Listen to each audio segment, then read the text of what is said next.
오늘 스승의 주일을 맞아서 저는 한 주간 이 예정된 이 본문이 스승이신 예수님을 어떻게 알려줄 수 있을까라는 관점으로 오늘 본문을 보게 되었습니다.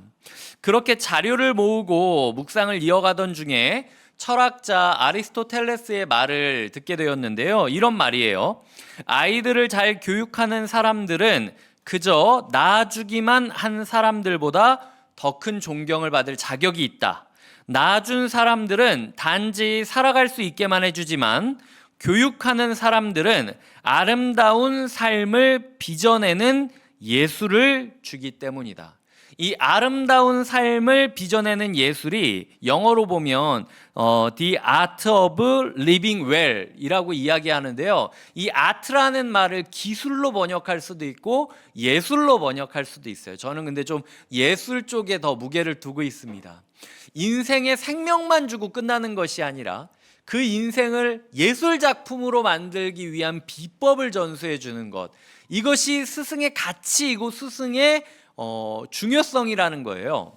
지난주 우리의 말씀을 통해서 인간 부모의 연약함, 그럼에도 불구하고 우리의 부모가 되어 얘들아 라고 부르시면서 진정한 부모다움을 보여주셨던 예수님을 통해서 예수님의 부성과 예수님의 모성에 우리의 삶을 기대자, 이것이 십자가를 따르는 우리의 인생이다 라는 이야기를 드렸습니다.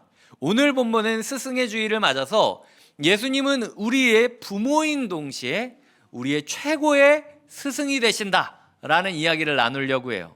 예수님께서는 우리의 인생을 예술 작품으로 만들 방법을 알고 계시고 기술을 알고 계시고 그것을 위하여 우리를 가르치고 계시는 분이라는 거죠. 나 같은 사람의 인생 가운데서도 예술성이 넘칠 수 있을까? 하나님은 태초에 모든 인간을 계획하시면서 참 좋았더라 라고 예술적인 감탄사를 표현하시며 우리를 계획하셨다라고 이야기를 하고 있어요. 우리의 머리카락 하나까지도 하나님의 계획 가운데 있고 하나님의 헤아리심 가운데 있는 겁니다. 마치 그림을 그리는 예술 작품을 그리는 화가가 머리카락 하나까지도 심혈을 다해 그려가듯이 주님께서 이 말씀의 시간을 통해서 우리의 1분 1초, 나의 마음의 머리카락 한 올까지도 하나님의 예술 작품으로 만들어 주시기를 꿈꾸면서 함께 말씀 속으로 들어가 보도록 하겠습니다.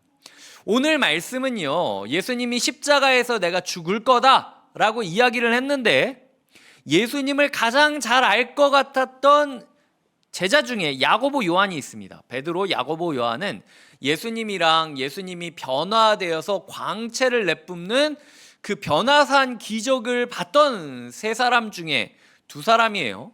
근데 그 두 사람이 지금 예수님이 나 죽으러 간다고 하는데 뭐라고 얘기하냐면 예수님한테 자꾸 거래를 하려고 하죠. 예수님, 제가 뭔 얘기를 할 건데 일단 알겠다고 해주시면 제가 할게요. 이런 식으로 얘기합니다. 35절에 보면 선생님, 무엇이든지 우리가 구하는 바를 우리에게 해주시기를 원합니다 라고 이야기하는 거죠. 예수님이 그래 뭐 한번 얘기해봐, 뭔데? 라고 이야기를 하니까 주님의 영광의 날이 온다면 우리 둘 중에 한 명은 영광의 우편에, 둘 중에 한 명은 영광의 좌편에 앉게 해주십시오 라고 이야기합니다. 뭐 조선시대로 따지자면 나는 우의정이 되고 내 동생은 좌의정이 되게 해주십시오 라고 이야기한 거랑 똑같은 상황이었어요. 예수님께서는 지금 그 제자들의 이야기를 들으며 사실 우리의 마음으로 따지자면 지금 얘네가 내가 죽으러 간다고 하는데 내 말을 듣기나 한 건가? 듣고도 무시하는 건가? 얘네가 지금 나를 선생으로 존중을 안 하는 건가? 근데 왜 35절에서 얘네는 나를 선생이라 부르지? 여러 생각이 있을 수 있는데 예수님께서는 한 칼에 끊쳐. 너 그거 쉽지 않아. 너 그거 못해. 네가 뭘 구하는지도 네가 모르고 있구나. 그게 그렇게 웃으면서 구할 일이 아니야 라고 이야기를 하세요. 그리고 높은 자리에 오르는 게 아니라 이거는 잔을 마시는 것처럼 감당해야 될 것들이 있는데 그 잔을 네가 마실 수 있겠냐? 라고 이야기를 하세요. 그러니까 그 사람들이 말하죠. 39절에 할 수 있습니다. 뭔진 모르겠지만 일단 여기까지 내가 3년 동안 최선을 다해 살아왔고 그리고 내가 예수의 이름으로 병도 낫게 하고 귀신도 쫓고 이 12제자 중에서도 특별히 변화산 기적까지 봤다면 뭐든지 나는 할 수 있는 겁니다 라고 호언장담을 해요. 예수님이 말씀하시되 그래 니네가 말한 대로 니네가 내가 마시는 잔을 마시고 내가 받는 세례를 받겠지만 모든 것은 하나님의 주관 아래에 있는 거지 내가 너희를 앉힌다고 앉혀지는 것도 아니고 니네가 앉고 싶다고 앉을 수 있는 것도 아니다. 하나님의 주권에 대해서 이야기하는 장면이 오늘 우리가 읽은 말씀의 내용입니다. 이 첫 번째로 제가 의아했던 부분이 무엇인가? 예수를 가장 잘 안다라고 생각했던 이 제자 중에서 이 야고보, 요한 이 두 사람이 예수님이 지금 하고 있는 말을 다 무시하면서 자기의 요청을 하고 있다는 거예요. 뭐가 급해서? 왜 이 사람들은 예수님을 선생으로 부르고 있지만 나를 높은 자리에 올려달라는 요청을 하는 것일까? 이 예수님의 말씀이 들리는 게 아니라 자기 생각이 꽉 차 있는 모습을 그리고 있다라는 거죠.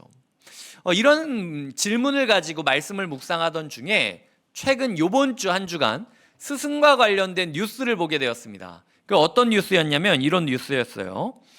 한 지역 교육청이 스승의 날 케이크를 받게 되면 학생들끼리만 먹어라. 교사가 먹으면 그거는 이제 부정하게 부정 청탁을 받거나 그런 걸로 치겠다는 거죠. 그래서 안내문을 냈다라는 거예요. 그래서 이제 사람들이 막 그걸로 성토를 엄청 했습니다. 이게 말이 되냐?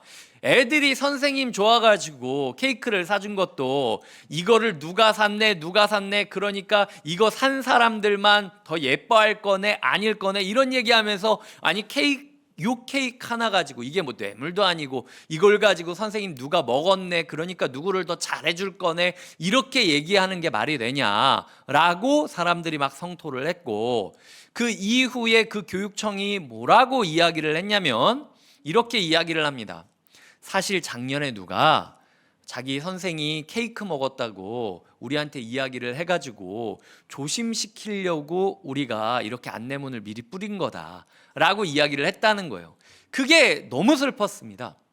이게 뇌물이나 뭐 이런 거를 준 것도 아니고 스승의 날을 맞이해서 주는 케이크 하나까지도 마치 우리가 선생님한테 당신은 우리에게 공정해야 된다. 이 사람에게도 저 사람에게도 똑같아야 된다. 기계처럼 똑같이 사랑해야 되고 똑같이 가르쳐야 되고 똑같이 교육해야 된다 라고 이야기하는 게 되게 비인격적으로 느껴졌어요. 사람을 사람으로 여기는 게 아니라 기계처럼 여기는 사회로 느껴졌던 거죠. 이럴 바에는 교사 왜 합니까? 이럴 바에는 그냥 인터넷 강의로 들으라고 하면 되지. 그 정도의 수준으로 교사들을 대하고 있다라는 그 부모의 인식, 사회의 인식, 저 부모가 저 애들이 모아놓은 케이크 먹었으니까 쟤네만 예뻐하겠지라고 얘기하는 그런 너무 비극적인 마음들이 느껴져서 제 마음을 좀 슬프게 만들었어요. 두 번째로는 그렇다고 그걸 안내문까지 넣는 그 교육청도 너무 슬픕니다. 이게 뭐 누가 한두 번 민원 넣고 그러면 어려울 수 있겠지만 그럼에도 불구하고 교사의 편이 되어서 지켜줘야 될 교육청이 이런 부분에 있어서 그런 장단의 춤을 추나? 라는 마음이 들어서 조금 더 서글픈 시간을 보냈어요. 이 시대 가운데 교권이 무너지고 있다. 그리고 교실이 붕괴하고 있다. 이런 얘기들을 하는데 도대체 이유가 뭘까라는 생각을 하다가 어느 학자가 이런 얘기를 하더라고요. 사람들이 제자의 마음으로 스승을 바라보는 게 아니라 소비자의 마음으로 학교를 오고 있기 때문이다 라고 진단을 했습니다. 여러분은 어떻게 생각하시나요? 제자의 마음으로 스승의 길을 따라가고 학문을 배워가고 이렇게 함께 인격적으로 얽히고 설키는 것조차 긍정적으로든 부정적으로든 내가 배워갈 인생이고 내가 살아갈 사회라는 것을 배워가는 것으로 학교를 이해하는 것이 아니라 그냥 나는 돈을 냈으니 나는 시간을 냈으니 당신은 나에게 이 정도는 해줘야 된다라는 기대치를 가지고 있다라는 거죠. 그래서 선생이 이 자리에 서 있지만 선생은 모두에게 똑같이 대해야만 하고 그리고 학생 중에서 열심히 한 사람은 당연히 어느 정도의 학업적인 성취를 이뤄야만 되고 높은 평가를 받아야만 된다라고 이야기하는 것이 이 시대의 현실이라는 겁니다. 그렇기 때문에 사람들이 학원에 가거나 이럴 때 마치 운전면허증을 따러 이렇게 학원에 가고 자격증을 따러 학원에 가듯이 이 강의를 들으면 이거를 얻을 겁니다. 이 수업을 들으면 이거를 배울 겁니다. 라는 걸 명확하게 해주기를 원한다라는 거예요. 왜냐하면 물건은 내가 명확히 알아야만 살 수 있으니까. 그래서 교육하는 교육자와 교육받는 학생 가운데 이 신비롭고 끈끈한 유대감은 없어지고 물건을 파는 사람과 사는 사람의 관계로만 남는 게 학교가 된다라는 거죠. 그런 의미에서 학교는 이미 없어지고 그냥 또 하나의 백화점이 열린 것과 다른 시대가 어쩌면 이 시대가 아닐까라는 생각을 하게 됐습니다. 지금 이 야고보와 요한이 예수님한테 3년 동안 배웠고 그것도 예수님의 가장 엘리트 수업생이었는데요. 왜 예수님의 말을 듣지도 않고 엉뚱한 얘기를 하느냐? 이것 때문이었어요. 이 야고보와 요한은요, 예수님에게 기대하는 게 있었던 겁니다. 내가 이렇게까지 헌신했으니, 내가 이렇게까지 잘했으니, 내가 이렇게까지 사업적으로, 이 사역적으로 특별한 경험을 했으니까 나한테는 이 정도까지는 있어야 된다 라는 업적을 남기고 싶었던 거예요. 즉 내가 수업 이렇게 꾸준히 출석했는데 적어도 A+는 주셔야 되는 거 아닙니까? 라고 출석 점수 그리고 학점을 요구하고 있는 것이 오늘 모습이라는 거죠. 그렇게 생각해 보면 우리는 우리 자신에게 물어봐야 돼요. 혹시 우리가 이들이 이렇게 이야기하듯이 말로는 선생님 이렇게 주님을 부르고 있지만 왜 우리는 제자잖아요. 이 주님이 우리와 맺으셨던 1차적인 관계는 스승과 제자의 관계예요. 주님은 모두를 제자로 부르셨습니다. 그렇다면 예수님을 스승으로 여기고 살아가야 되는데 입으로는 스승이라고 부르면서 뒷말은 뭐냐? 당신이 무슨 말을 하는지 내가 모르겠고 일단 내가 뭐든지 얘기하면 다 들어줘야 되는 거 아닙니까? 이런 거래의 마인드로 하나님을 대하고 있는 거 아닌가?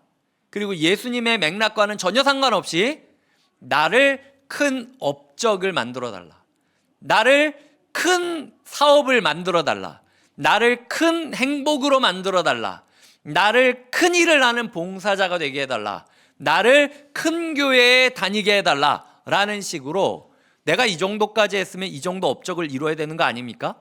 라는 업적주의에 우리가 빠져 있는 것은 아닌가 고민해 봐야 된다라는 거죠. 주님께서는 우리에게 그런 우리를 향하여 무엇을 이야기하고 있는지를 보면서 우리가 한번 우리의 삶을 점검해 보도록 하겠습니다. 주님께서는요, 그 제자들에게 크게 두 가지 모습을 보이십니다. 첫 번째로는요, 할 말을 하세요. 무슨 말을 하시냐면 일단은 보면 니네가 뭔 생각으로 이 말을 하는지 니네도 잘 모르고 있지 라는 말로써 어떻게 보면 자존심 상하는 이야기를 하세요. 두 번째로는 니네가 구한 걸 니네도 모르지만 하나님이 이루어 주실 거야 라는 소망의 이야기를 해주세요. 그리고 세 번째는 하지만 이 모든 일은 니네가 한다고 되는 것도 아니고 내가 시킨다고 되는 것도 아니고 하나님의 주도적인 권한 안에 있다. 이걸 하나님의 주권이라고 부르는데 하나님의 주권 가운데 있다라고 얘기하는 세 가지 얘기를 하시면서 사실은 제자들이 자존심 상할 수 있는 이야기를 예수님이 담담하게 이야기를 하세요. 예수님은 정확하게 답변해 주시는 분이십니다. 동시에 예수님은요, 기다려 주시는 분이세요. 3년 동안 내가 너희한테 가르쳤고 지금 내가 죽으러 간다고 하는데 니네 나를 완전히 무시하고 있구나. 내가 지금 죽으러 간다고 이야기했는데 듣지도 않고 그냥 영광의 자리에 올려달라고 얘기하는 걸 보니까 니네는 내 얘기를 들을 자세조차 없어 라고 이야기를 하면서 윽박지르거나 혼내거나 포기하거나 하지 않으셨다는 거죠. 예수님은 그냥 그 사람들을 데리고 묵묵히 십자가의 길로 걸어가 주셨다라는 거죠. 이런 부분에 있어서 제자로서의 우리의 마음, 우리가 혹시 예수님을 선생님이라고 부르고 있지만 사실은 선생님이신 예수님한테 배우려고 하는 게 아니라 그냥 내가 하는 말 다 들어달라, 거래자의 마음으로 오고 있는 것 아닌가 점검해 봐야 되고요. 동시에 스승이신 예수님이 나에게 정확하게 말씀을 해주시는데 내가 듣지 않고 있는 것 아닌가? 나를 기다려주시고 계시는데 내가 감사하지 않고 있는 것 아닌가? 점검하는 것이 필요하다라는 거죠. 이 교육심리학자인 메리 버드 로우라는 사람이 이런 얘기를 했는데요. 3초만 기다려줘라 라는 얘기를 해요. 그 사람이 이제 수업 받는 사람들한테 이렇게 좀 조사를 해보니까 그 학생한테 야, 너 이거 답 알아? 라고 물어보고 있잖아요. 그러면 물어보고 나서 1.5초를 버티지 못한다는 거예요. 교사가 1.5초를 넘기지 못하고 야, 너 그것도 몰라? 다른 사람 아는 사람 얘기해봐. 이런 식으로 이야기한다는 거예요. 그래서 이 사람이 메리 버드 로우라는 사람이 뭐라고 얘기했냐면 1.5초를 넘어서 3초만 기다려줘라. 그러면 교실이 바뀐다 라는 얘기를 했던 거예요. 인간 스승은요 1.5초도 기다리지 못하는 사람들입니다. 우리는요 타인에 대해서 뭔가 말을 할 때 1.5초의 여백도 기다리지 못해요. 하지만 예수님은요 3초입니까? 예수님께서는 3년 넘게 기다리고 계세요. 그리고 이제 십자가에 못 박히고 나서 변화된 순간부터 자연스럽게 이 사람들이 예수님을 이해하게 되는 거죠. 예수님은 이 사람들이 십자가와 부활을 만날 때까지 끝까지 기다리셨음을 우리는 볼 수 있어요. 동시에 예수님은요 기분 나쁜 이야기라도 합니다. 이 사회는요 기분 나쁜 이야기는 못하는 사회가 됐어요. 매너라는 이름으로 상대에 있어서 불편한 이야기는 안 하게 됩니다. 그렇게 되면 어떤 일이 일어나느냐? 몇 가지 증상이 있죠. 첫 번째로는 내 속이 버려집니다. 끙끙 참고 얘기해야 되는데 근데 얘기 못 하겠어. 얘기하면 괜히 욕먹을 것 같기도 하고 괜히 싸울 것 같으니까 내가 참고 말지 하다가 그냥 내 속만 버리거나 아니면은 참다 빵 터지는 순간이 있어요. 그러면 상대는 갑자기 괜찮은 줄 알았는데 얘가 갑자기 나한테 막 핏대를 내밀면서 사실 너 옛날에 이랬고 막 이러면서 이야기를 하니까 두드려 맞는 것처럼 정신이 없는 거죠. 그러면 관계 수습이 너무 어려워요. 세 번째로는 난 원래 그런 사람이야 이렇게 자꾸 포장을 하는 거예요. 목사님 저는 원래 그런 사람입니다. 속에 있으면 담아두지 않고 막 얘기해요. 하나님은 사람을 제자로 부르시고 그리스도인으로 부르실 때 성품적인 측면부터 다듬으세요. 그러니까 모든 착한 사람이 좋은 제자가 되는 건 아니지만 좋은 제자는 항상 착해요. 이런 부분에 있어서 성품적인 부분이 연단되는 게 아니라 아예 포기를 해버리는 거죠. 난 원래 막말하는 사람입니다.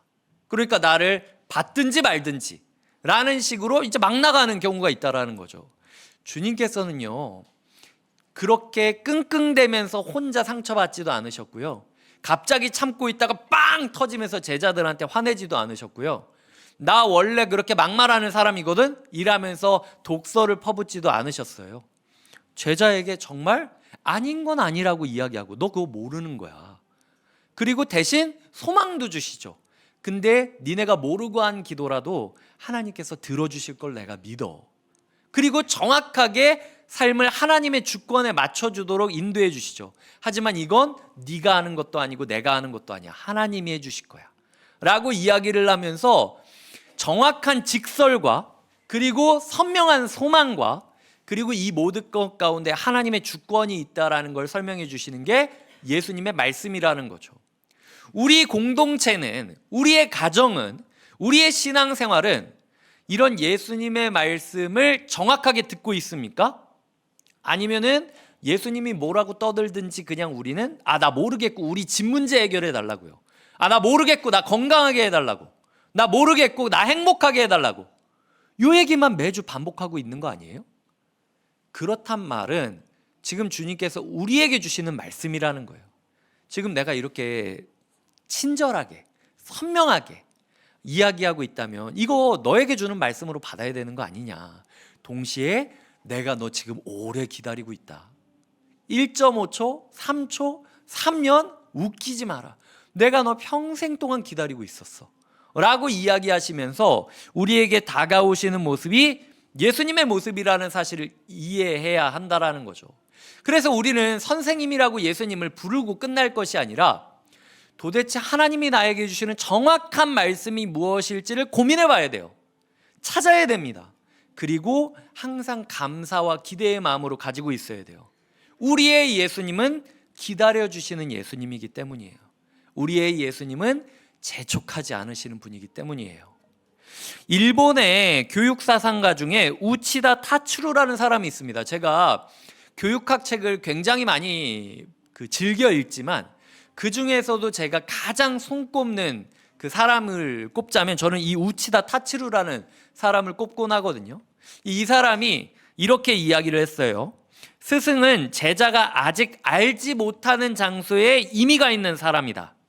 제자는 스승이 왜 거기 가 있는지를 묻기 위해서 그를 뒤쫓아가는 사람이다.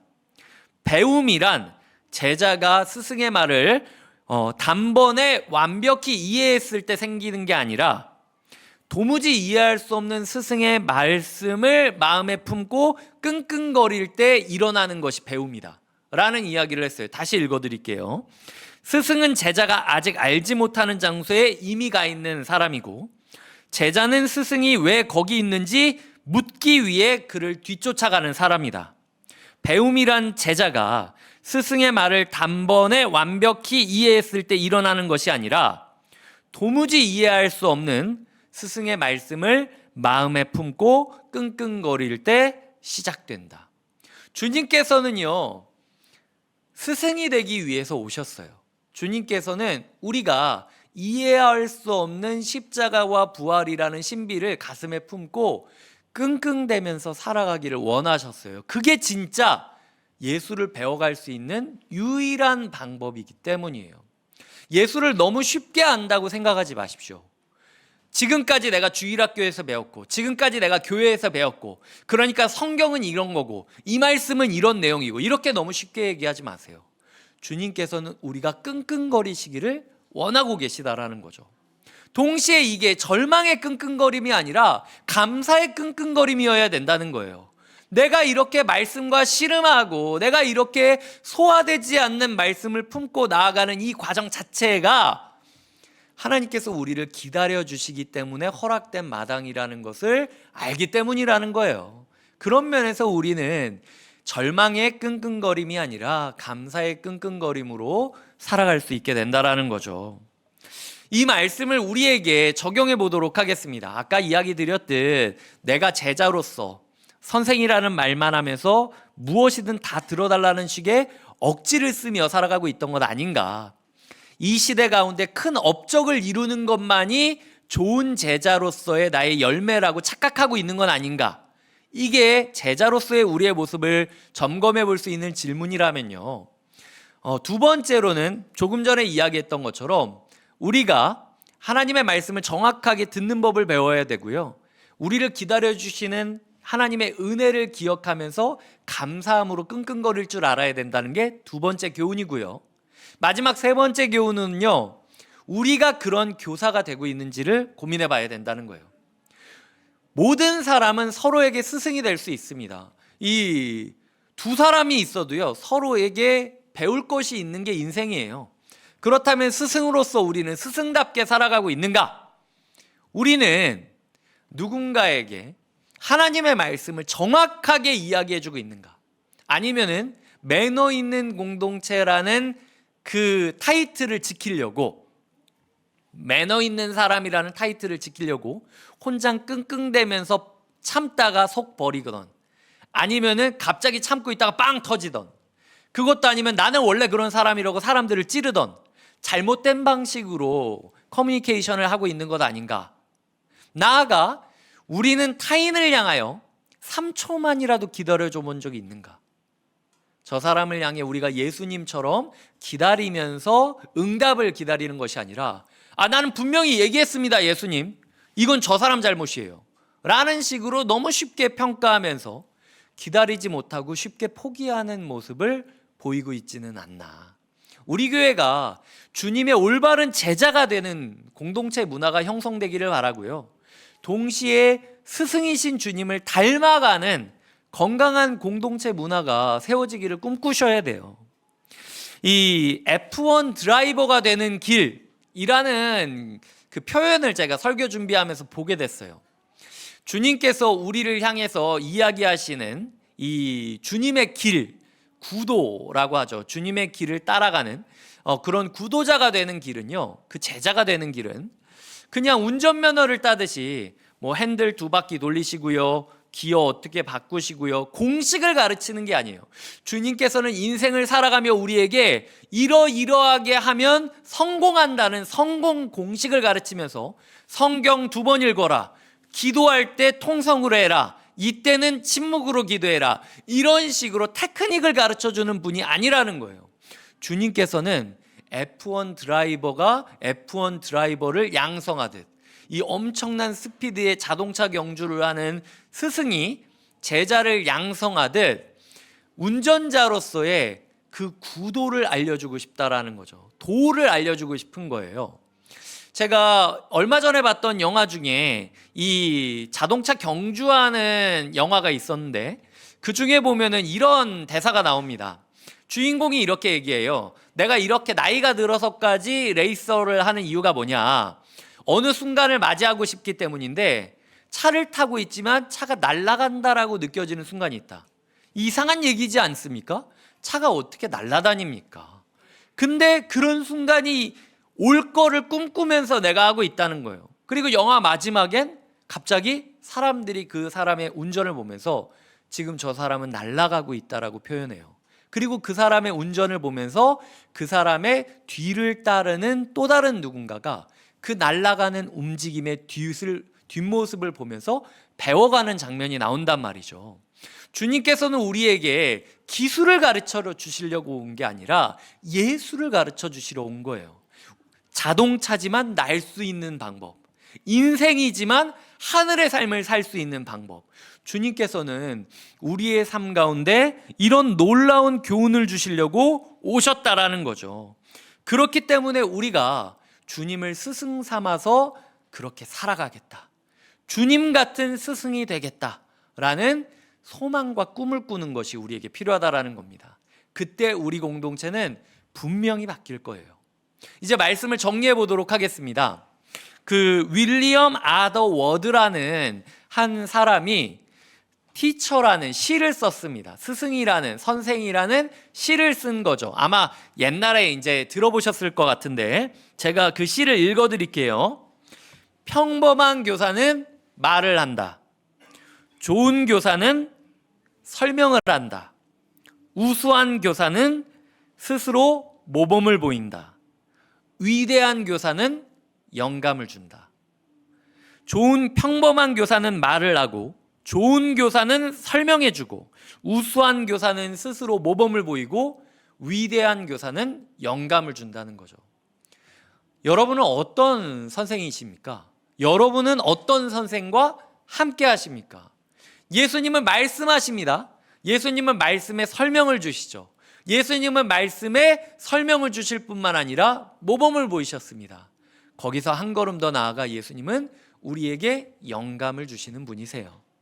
우리가 예수 그리스도의 길을 따르며 이해되지 않지만 끙끙거리면서 주님의 길을 뒤따라갈 때 나중에 어떻게 됩니까?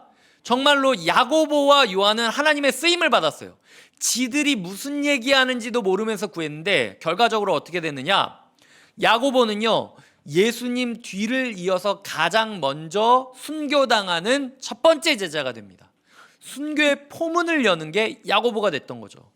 요한은요, 가장 오래 살아남으면서 주님이 맡겨주신 교회를 끝까지 지키는 최후의 사도가 됩니다. 첫 번째 사도가 되고, 첫 번째 순교자가 되고, 최후의 사도가 되었다라는 거죠. 이들은 자기가 뭘 구하는지도 몰랐지만 주님 말씀대로, 주님 주신 소망대로 오른편 왼편에 앉게 되었다라는 거예요. 주님께서 그 신비한 수업장으로 우리를 초대하십니다. 주님의 영감을 받아서 우리의 삶이 예술 작품으로 빚어질 뿐만 아니라 우리 또한 주님의 도구가 되어, 주님의 통로가 되어서 또 다른 예술 작품들을 만들어가는 인생이 되시길 주님의 이름으로 축복드립니다. 기도하시겠습니다. 하나님 아버지 감사합니다. 우리가 바른 제자인지 바른 교사인지 돌아보게 하여 주시옵소서. 스승의 주일을 맞아 스승이신 예수님을 봅니다. 예수님을 따르는, 함께 따르는 제자이자 구도자가 되게 하여 주시옵소서. 우리도 이 땅을 살아가지만 날아오르는 사람이 되기를 꿈꾸며 예수님의 이름으로 기도드립니다. 아멘. 이 시간 스승이신 주님과 함께 우리가 더 깊어진 삶을 살기를 꿈꾸며 함께 찬양하며 나아가겠습니다.